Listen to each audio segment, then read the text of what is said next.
Okay, what I was trying to find to show you was Mr. Tregolan Sr. He never lived in Alameda.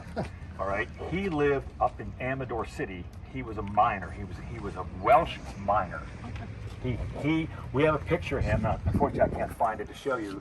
And he's 700 feet down in a mine, holding a candle to be able to see, to get around. And there's a picture of him, his supervisor, holding a big jackhammer, and two of his workers, and the president of the mining company, all standing around there. If you go down further down Buena Vista, right to where Park Street is, just this side of Park Street, there's a parking lot. That's where the Tregolan family lived. The house was torn down. Okay, so, and there's another building next. There's a new brick building next to that, and there was a little Queen Anne style house there, and they tore that down, and that broke my heart because that was the home of the Oakland Oaks players.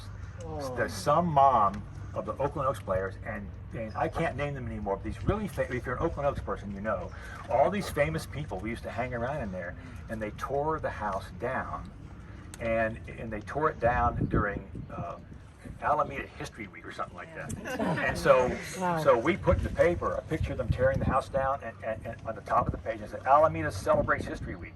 And show them tearing the house down. So now back to Tregolan, okay? He cuts this street through in 1887, all right? Then, of course, they're going to dissolve the whole thing. And for one reason or the other, he's up in the mines, mining.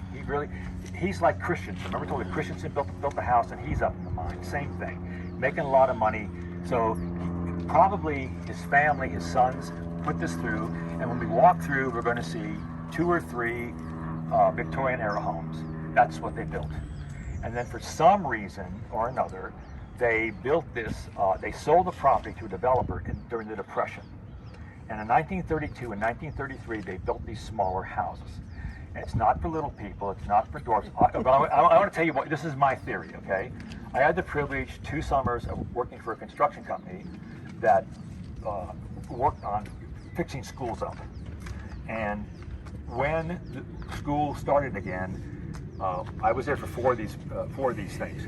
They built a playground thing for the kids, so, as a surprise, all right? So the principal said, can't you make one for the little kids? And so they bring in the designer, and they cut the design down 40%. And everything was cut 40%, and then they built it, and there was one that's half the size of the other one. And this is what I think happened here, in my opinion. It's a depression going on, all right? So they have house designs, they cut them down, whatever percentage it was, and built the houses smaller because that's what they could afford to do. It's a matter of money. And you get these silly stories about the little people and the munchkins and all this kind of thing. I had KQED call me one time and actually wanted me to stand there and say these houses were built for little people. And I refused to do it. And they had a crew and ready to come over after all. And so I kind of said, you know what, I'm going to make a phone call. And I called the management office of KQED, and I told them the story, pretty much what I just told you. And then all of a sudden, I'm not involved anymore because, you know, I'm the a-hole, right? But then they have the story, but then they say nothing about the little people in the story. This idea that these were built for little people or the munchkins, and it's totally silly. So when we walk through, we're going to see the homes that were built by the Tregolans.